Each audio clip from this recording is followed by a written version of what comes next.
First thing you learn in the service is CYA. That means cover your ass. In 2019, I did a review called Crypto, and with starting Kurt Russell. And I look at that review now, it's like I was glamorizing buying Bitcoin and all that. I'm not doing that. It was just what I looked into it and I found a lot of information, so I made that review. I know less than nothing about Bitcoin and crypto. What it is, I seen last night on the national news, two young ladies, they invested in Bitcoin, and I guess they didn't go through the proper channels and they lost all their savings. And I don't want that to happen to you.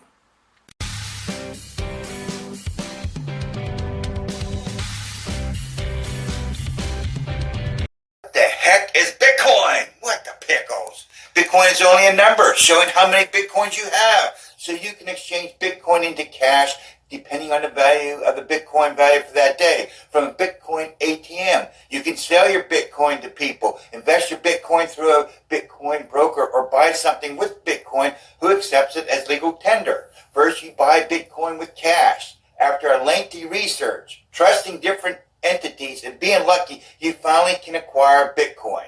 Now you put your Bitcoin in a soft wallet, which means it is a small amount and it's on your computer. Or you can put your Bitcoin, extra large amount, in a hard wallet, which looks like a thumb drive, which no one can get unless you lose your thumb drive. After all that, you pray that Bitcoin will go up in value. For example, the first Bitcoin purchase was for 2 pizzas for 10,000 Bitcoin. At that time, the Bitcoin was worth $30, 10,000 Bitcoin. Now, and that was back in 2010. That 10,000 Bitcoin is worth $7 million in the United States currency today. Earl, played by Jeremiah Harris in the film Crypto, was mining Bitcoin in the back room of his store. Mining is not digging items up in the Bitcoin world. All Bitcoin transactions and the amount of Bitcoin people have around the world in their wallets is on a transparent ledger. The transparency ledger on thousands and thousands of powerful computers that uses a lot of electricity, owned by regular people, businesses, whomever. That way no one can have a duplicity of their money.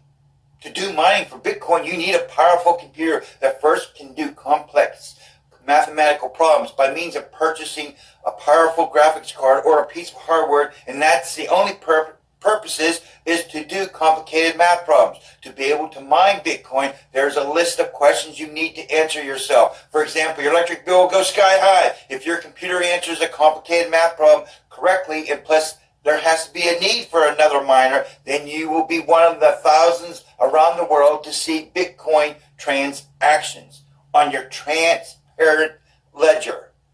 Example, as a Bitcoin miner, you will see this. You can't see who the buyer or seller is, and you don't know their location. But for each transaction on your transparency ledger, you can get a small percentage of the transaction. A lot of times you will just break even because it depends on the number of transactions you receive and the amount of the transactions are. Plus you have other expenses that goes along with mining Bitcoin.